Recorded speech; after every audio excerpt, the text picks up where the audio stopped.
onto the conference. So we've had over 200 people sign up for this across Bristol and Bath, which is wonderful because it just shows how much support there is for helping nature flourish in our parks and green spaces. So I must first of all say thank you to the Isla Foundation, our funders, for making this event possible. And for those of you who maybe haven't come across us before, we are the Bristol and Bath Parks Foundation. We're still very new. We became a charity in 2019, and we're all about making our wonderful parks across Bristol and Bath a key part of community life, and better able to support people and environment. One of the key ways that we do this and how this conference came about is by supporting groups, friends of groups and other groups, to run projects in their parks and activities that support biodiversity and nature, health and well-being and community cohesion. So back in December, we ran a thank you event for the friends of groups and park volunteers that go the extra mile to make our parks and green spaces so special. And we ran a small consultation to understand what support we could provide groups and volunteers with during this particular period, while we're not able to be out in parks running our usual activities. Now, how to support more nature in our parks came out loud and clear as a key theme. And we've long referred to our parks and green spaces as the green lungs of our cities, and I think there's so much more potential for our parks and green spaces to really help city nature flourish. As I'm sure you all know, both Bristol City Council and Bath and North East Somerset Council have declared climate and ecological emergencies. And for nature to really thrive in our parks, we need volunteers and our councils to work together. And this is the perfect time to start the conversation about the potential of our parks, to support urban nature and in turn support that community health and well-being and drive our responses to the ecological emergencies. Now, of course, balancing the needs of humans and nature in our green spaces can be challenging, and developing appropriate projects takes careful consideration. Something that we've learned quite quickly through our project at College Green, which some of you may have seen, where we're using with the recipients of the fund generated when the Bristol Youth Strike for Climate March, where Greta Thunberg spoke, damaged the lawn at the Green. And we recently announced that we're going to be introducing 500 metres squared of wildflower meadows, a new native hedgerows and flowering trees to this really high profile protest site. If it can work here, it can work anywhere. So I really hope that this conference will help you consider what is possible in your park and get you started with the ideas and questions that you may need to ask. We have a fantastic lineup of speakers, and you can see the full schedule in the reception area. And what I'm really pleased about is for each topic, we have local examples from friends of groups who are making things happening in Bristol and Bath. Brilliant. So usually, if we were to do an event like this face-to-face, we'd have donation buckets around the place. And while the event is free and we're delighted to put it on for you, if you enjoy yourself today and would like to support us in our work supporting more nature in parks, you can donate to our Nature Fund, and Olivia will pop the link in the chat box. Finally, before we get started, if you are on Twitter, please do feel free to tweet about the day. We'll be live tweeting to take the event to a wider audience, and you can use the Love Your Park hashtag for that. So, without further ado, I would like to introduce our first speaker, and that's Roy Kareem. Roy is one of the current cohort of Black and Green ambassadors. He's also director of Bright Green Future, a broadcaster, facilitator, coach, and former primary school teacher. Crucially, Roy has a love for our parks and will be kicking us off today. So, over to you, Roy.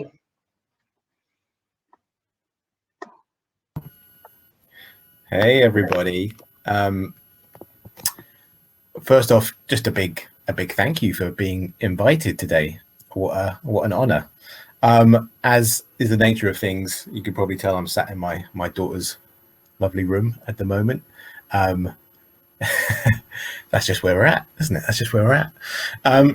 So I'm going to be sharing kind of what the Black and Green ambassadors are, what we do, and why my sort of focus is on urban green spaces and parks in Bristol in particular.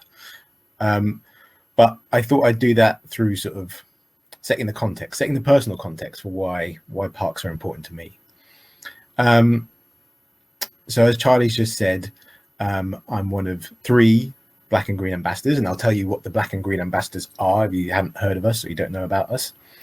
And I'm also director of something called Bright Green Future, which is an environmental leadership program for young people at the Centre for Sustainable Energy, if you know that place in Bristol. But I'm going to do a few slides for you. They're just pictures, and they're mostly as prompts to help me, but hopefully they set a little bit of a picture for you for why I'm kind of where I am right now because of where I've come from. And I've got a couple of questions in there for you guys. So when I ask you a question, if you can stick your thought or your answer in the chat box, and hopefully I'll be able to check over and see your responses. So I'm going to do the thing where I share my screen. And as always, let's see, this can either go terribly well or not very well at all. Let's see. So hopefully you can all see that. And I can't actually see your chat box right now, so I'll have to go back, and if you can't see it, Charlie, let me know. So why is this picture up? So this picture that's my dad sat there in that chair talking to that person. So I grew up in London. My dad is from India, my mum's from Scotland, and my dad was a psychotherapist, and he set up an organization which practiced something that he coined intercultural therapy, and this is the front cover of the book that he wrote a long time ago. And so part of my growing up has always been sort of infused with mental health and well-being, particularly with Black and brown communities. That's kind of why the organization, the charity he was set up was to provide mental health services to minority ethnic communities in London. So that's one of my contexts for growing up. And I grew up in Islington in North London, by the way, so a pretty densely urban place. Some of the highest poverty rates Islington actually has, even though it's kind of known for sort of bougie restaurants. In fact, it has extreme rates of poverty. Here's another piece of my growing up. So here's one of my questions for you, and you can put your answers in the chat box. Where is this? What is this? What is this park? That's my question to you. And I'll see if I can swing back to the chat box to try and see if anyone's getting it. Let's see if this works. I'm going to have to go back like that. So my question is, where is that park? And I know you guys have got a bit of a delay, so you're probably just getting the question. So let's see.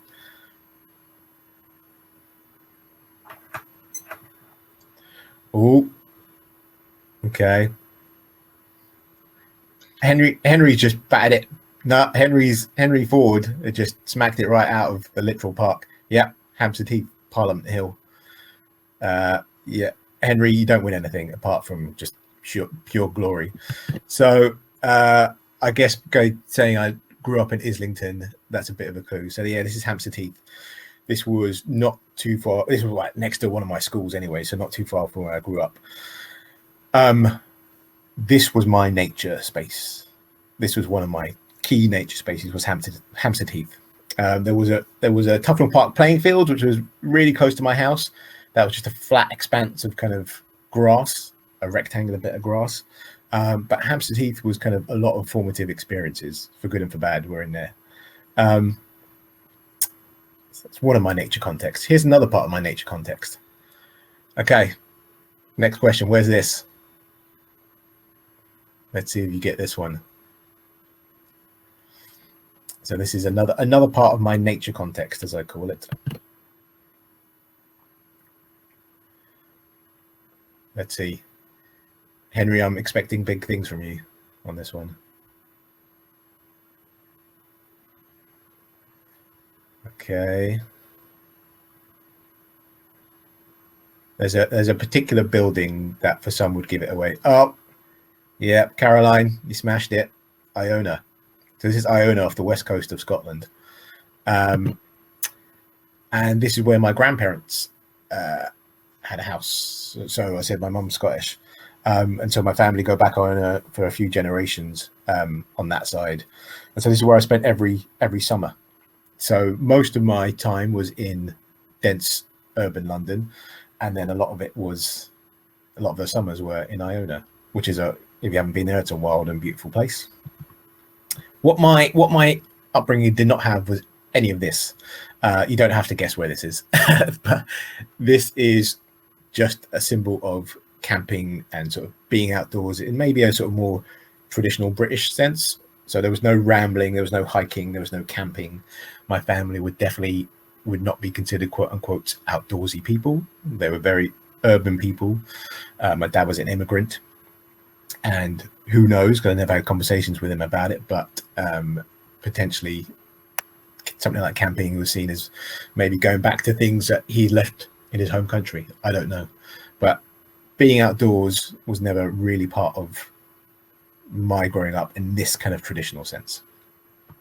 So why do I say this? Well, I think when you're talking about parks and when you're talking about nature, it's really kind of important to set up that kind of nature context.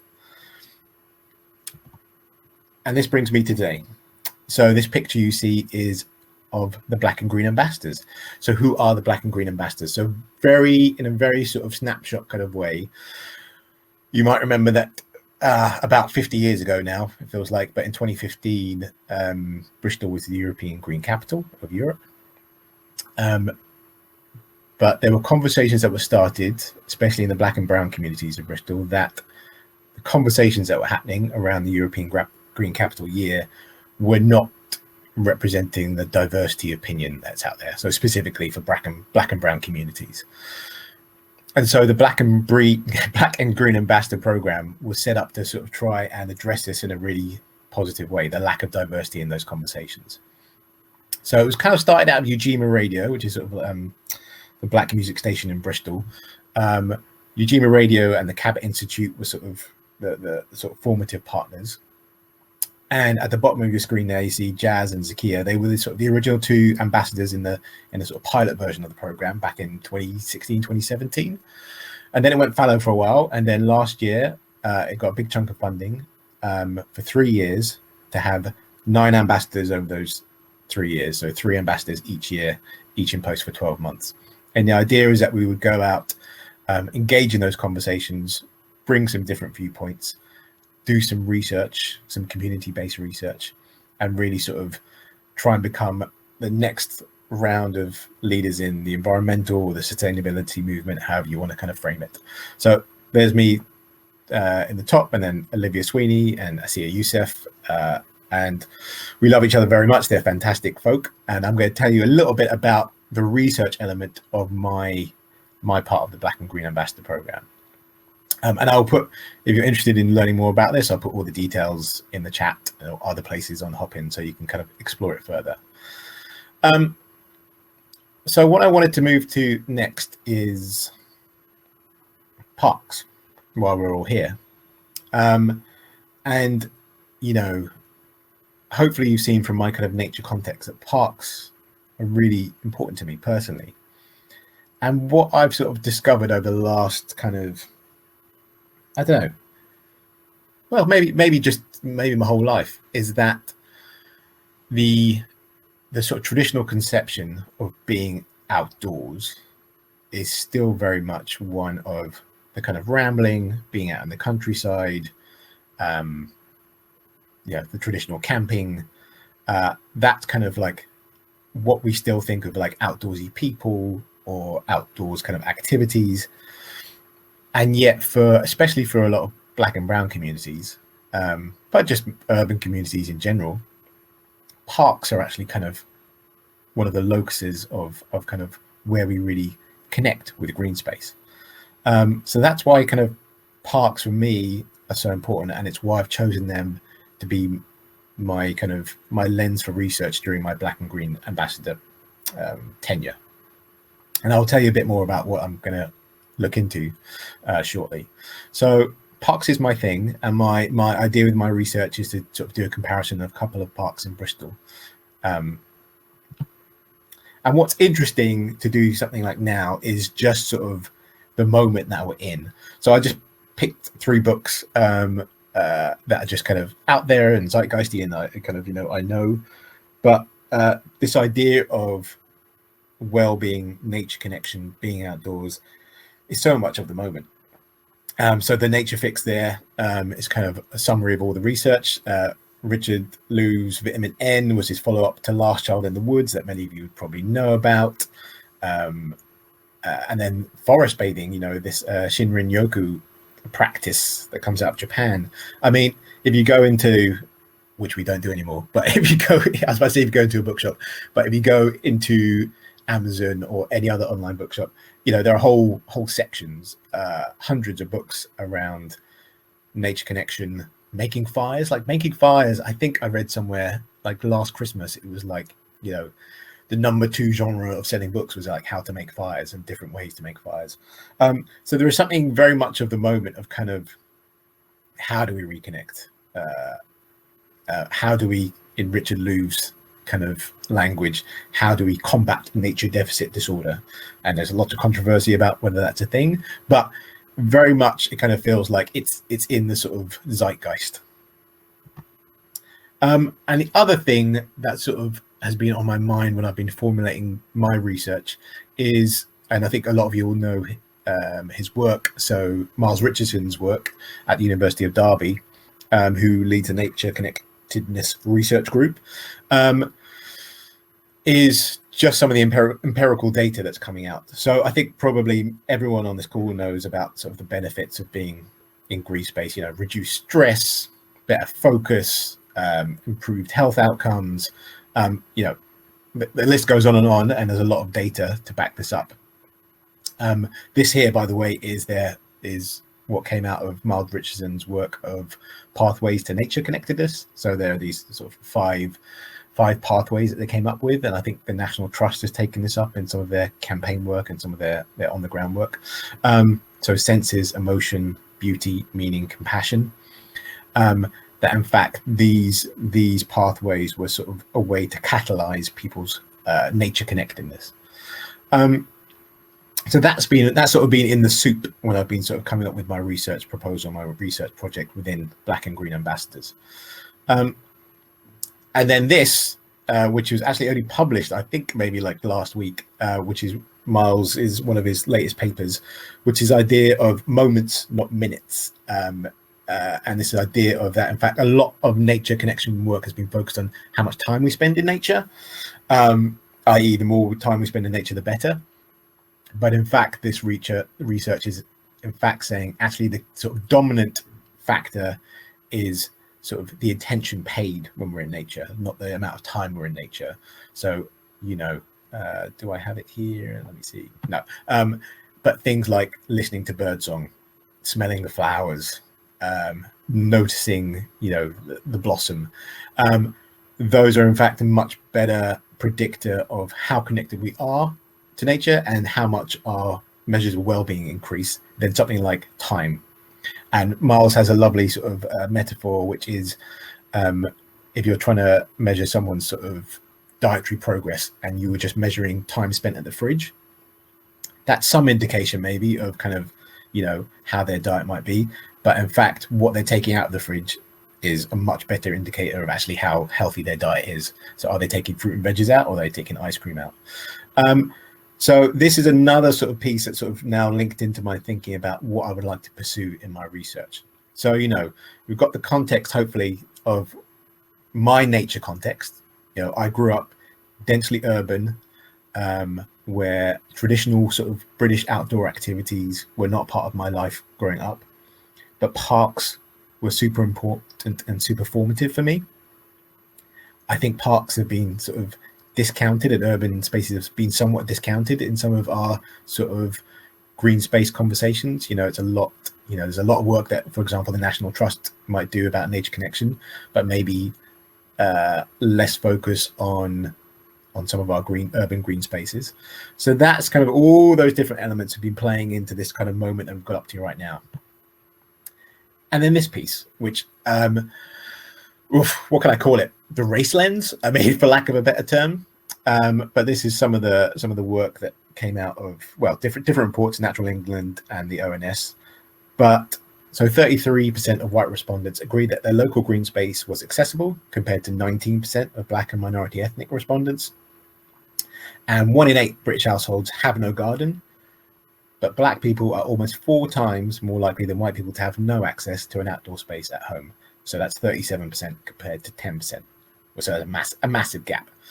Now this, I think probably for many of you, is not particularly surprising.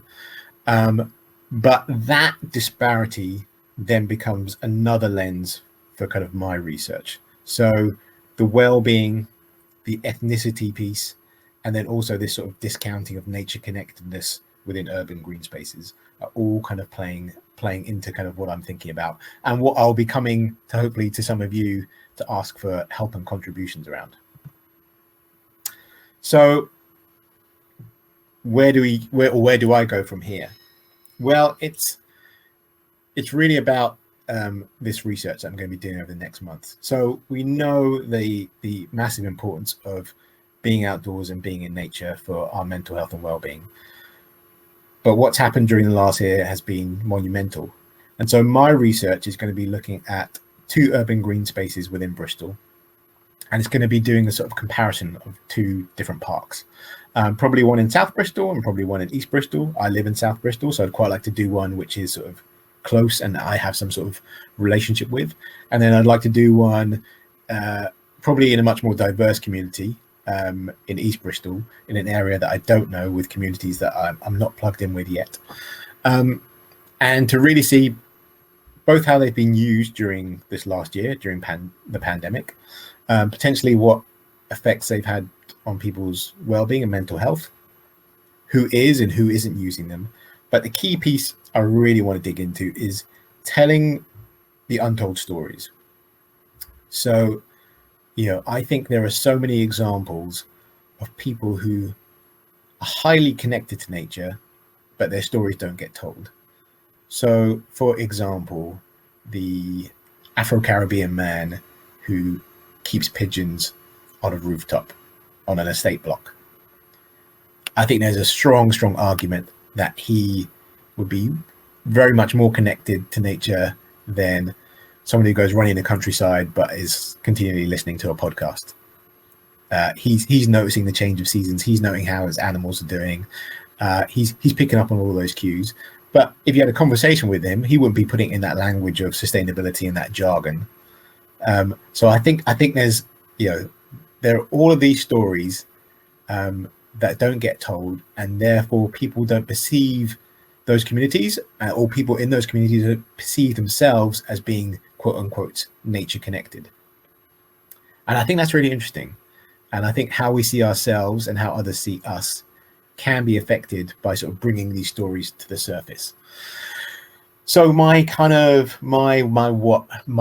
want or my pitch to everyone tuning in right now is, do you think, are there areas I should be exploring that I'm not exploring, whether that's within this research or other areas within the Black and Green Ambassadorship? Are there people who you think you should think I should be talking to that I might not be talking to? Community groups, Friends of Parks groups, whatever it might be. Are there bits of research that are kind of suddenly coming to your mind and you're going, oh yeah, I would definitely recommend that, because I'm right at the beginning of this process, and I could definitely say that my sort of knowledge of the area is superficial but growing, but it could definitely benefit from the hive mind that is now present right now. So that's it. That's what I wanted to talk about. I wanted to let you know about the Black and Green Ambassadorship. I wanted to let you know about my nature context and how that's kind of informed my pathway to where I'm up to right now. And then I wanted to sort of, pitch out and say, if you think this is something you'd like to get involved with the Black and Green Ambassadors, with my research in particular, or just us in general, then we'd love to be involved with you. I will put all of my kind of contact details in the chat. Please, get in touch via LinkedIn or however's easiest for you. And with that, Charlie, I think I will hand it over to you. Brilliant. Thank you, Roy. So to start off with, does anybody have any questions? We've got one already from Rob, and he would like to know, what improvements would you like to see in parks in our area? Ooh.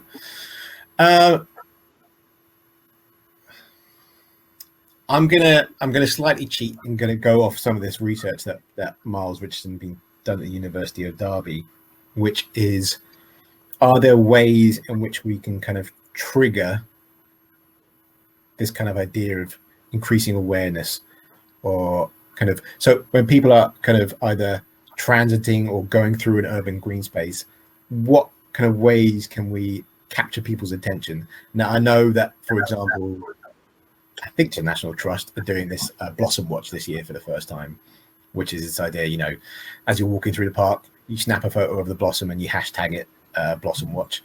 That's kind of interesting, but I think there are probably lots of other ways we could build on that. So what things could we actually build into urban green spaces which kind of trigger that attention and that perception? Brilliant, thank you. So there's lots of offers and contact details popping up into the chat, which is fantastic. And I think Sandra's question probably builds on what you've just said, but bringing nature into existing parks and spaces and creating new nature-rich parks and spaces as part of new developments where people live and work might help to balance out these inequalities. I don't know if you have any reflections on that, but I think that echoes that. And yeah, other than just lots of offers of help, basically, which is wonderful. If anyone has any other questions for Roy about his work and how that's going to kind of pan out moving forward, Roy, what I'd love to know is what are your timescales for this? If people are keen to help and be involved in your research, how long is this all going to be happening over? Yeah, it's pretty immediate. So we're kind of, I mean, I'm beginning now, but I'd probably like to be wrapped up by June, July at the latest, so that we've got time to kind of write things up. So there are various bits I didn't say there, sort of, but in terms of what I'm actually going to be producing in my research, there will be a written element, but the idea is in fact that I'll be doing interviews with the custodians and the people that use parks, and then using that to turn it into a podcast series. So if you don't know what a podcast is, it's just an audio file that you can play. So kind of like a radio show, but that you can listen to anytime. And then to be able to kind of use those stories, and that's kind of a public facing way to get these stories out there. So these untold stories that I was talking about. But in terms of timeline, it's kind of now and for the next kind of 3 months is kind of when we're looking at. Brilliant. And we've got another question from Caroline. She'd like to know, how are you intending to publicise your research and findings, and how does the wider group publicise what it's doing? So one of the main ways we sort of are publicly facing as the Black and Green Ambassadors is we produce a 2-hour radio show each month on Ujima Radio in Bristol. So that goes out on the last Thursday of every month. So our next show will go out next Thursday, or this coming Thursday, I should say. And generally each month we cover a different theme. So this month is going to be energy. So, you know, community energy, who's doing stuff in renewables in Bristol. We will be doing one on green space. So if there are people that are interested in being on the radio show when we're doing that, then we'd love to have you. And then we do a lot of speaking at events. So a bit like this. And other conferences. And then the other sort of way we're sort of engaged is we sit on quite a few sort of, I guess, boards and steering committees. So there's a new big climate change exhibition at Bristol Museums next year in 2022. And so me and another ambassador kind of feed into that to try and just bring some different voices into the room. So yeah, different ways that we sort of get out and interact with people. For my research, I think the biggest kind of dissemination piece will be the sort of idea of a podcast series. Yeah. Brilliant, thank you. I've got a couple more questions now. So Michael Davis, I imagine he's part of a friends group, but do you have any advice for people trying to reach out to groups that might not usually connect with their local green space?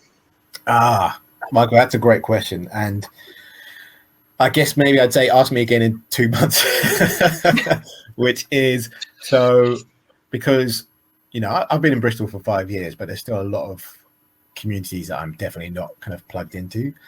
So what I'm happy to do is just a lot of that kind of on the ground networking, where I'm trying to find the quote unquote gatekeepers for some of those communities. And yeah, finding a kind of point person that will hopefully kind of get me in there. And what's tricky is because I'd really like to also speak to people who aren't using the parks, which is trying to find the negative is quite a tricky thing of, yeah, you know, in some ways the really enthusiastic park users, that can be relatively easy because there might be friends of parks groups or not. Finding those who don't use it and then trying to find out why not, I feel like it's going to be a much bigger hill to climb. So yeah, I think my answer is I don't know yet. That's great. And Graham would like to know if you've seen any improvement in the statistics that you shared since you've started focusing on this, or whether they've been static for a while. Yeah, no, I haven't. I think, you know, partly that's because I think the really like super current stats haven't been produced. There have been a lot of new stats over the lockdown period. There's some really interesting Google mobility data. So if you don't know, the Google, will track, for good or for bad, we'll track users' movements. And for example, I think during the last lockdown period, use of green space via this Google mobility data showed quite a decline in London, but quite an increase in Bristol, which was really interesting. But I mean, and you could probably break that down by neighborhood and then maybe infer about sort of whether those were black and brown communities. But no, I mean, I think the lockdown period has been so interesting, especially when there were those, you remember those sort of early scenes when lockdown was happening and lots of people were congregating in parks. And then sometimes the police would come and move them on. And I think, you had to realize that for a lot of people, parks were their only sort of outdoor space people in high-rise blocks or small houses or flats just didn't have any outdoor space. And yet sometimes they would go out there just to get a breather, a literal breather, to be outside, and then you get moved on. So it was such a fine balance between sort of being safe within COVID, but also allowing people that really precious outdoors time. Brilliant, thank you. So there are a few other quite detailed questions in the chat, and I reckon, Roy, it might be best for you to pop in and answer some of those during the next session. But I think why I was really keen for Roy to open the conference is to remind us, we've got a lot of ecological BODs and a lot of very technical biodiversity stuff coming up later on, but really keen that we remember why nature in parks and that nature connectedness is so important to so many inner city communities. And we hope to be able to support Roy in his research as he kind of moves forward over the next few months. And I'm sure he will be in touch with many of you to talk about what's going on in your local green space, particularly if you're in one of his key areas. But yes, I'd like to say a huge thank you to you, Roy, for starting us off and opening the conference. Hopefully it's been a good chance for you for everyone to get to know you, as this is going to be a priority issue for you over the next year or so. And yes, we're going to